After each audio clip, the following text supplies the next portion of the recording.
A tombstone marked with blood, a grave guarded by Sikh guards, and a cemetery that started out as a burial ground for Japanese comfort women.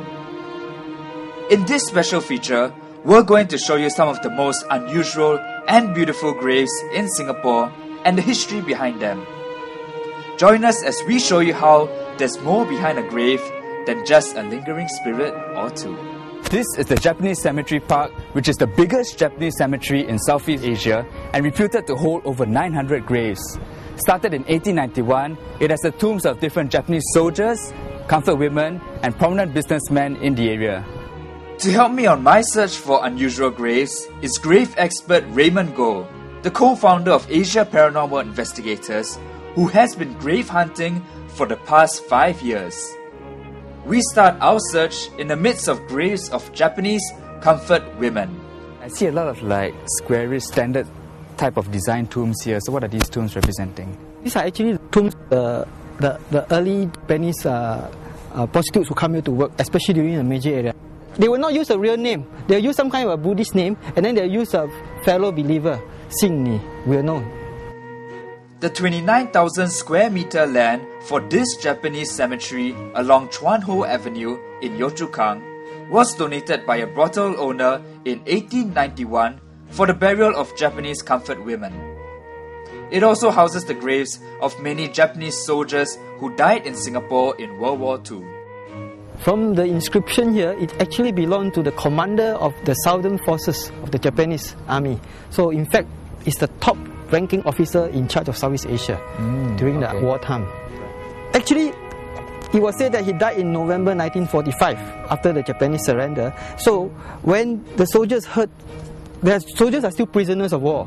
When they heard about his death, in secret they decided to erect a tombstone memorial for him. And so they went to Johor to search for the rock that contained the most number of Japanese soldiers' blood that spilled during the war. Oh, okay. Yeah. So the story is these are blood-stained rocks. Blood-stained rocks, yes. Okay, so Raymond, what are these many vertical tombs here? I think these are tombstones erected by the Nanyang Association. These are all, from what I read, they are all the infantry soldiers, like company commanders, platoon commanders. Right, during the World War II time as well? Yeah, during the World War II time. Besides mass graves for Japanese soldiers and tombstones for Japanese officers who died during World War II, the cemetery park also houses the graves of civilians. This is a huge tomb we've come across, Raymond. What is the meaning of this? Well, I think this tombstone here belongs to the first Japanese doctor practicing in Singapore. Right. Since from the history here, he came to Singapore in the year 1894.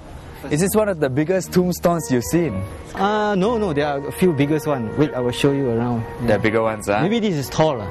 Yeah, it's one of the tallest, One of the tallest. Is it one of the tallest tombs? No, one of the tallest, yes. One of the tallest tombstones, huh? Yes. One prominent statue in the cemetery park stands out from the rest and captures your attention when you enter. Okay, so Raymond, I see many small mini Buddhas here and the huge one over here overlooking this whole cemetery. So what do they symbolize? Actually, this big Buddha here is actually what we call a Buddhista. It is the Tijang Wang, in charge of the salvation of the souls. So what happened is this shrine was erected also for the expectant mothers for the safe delivery. That's why you can see all the little Buddhas here. Okay. And it's specific for Japanese? It's a Japanese type of... Yeah, this Buddha is widely worshipped in Japan. From the many different tombstone designs at the Japanese cemetery park, we bring you Singapore's oldest grave in the next clip, and hear some of Raymond's ghostly grave encounters.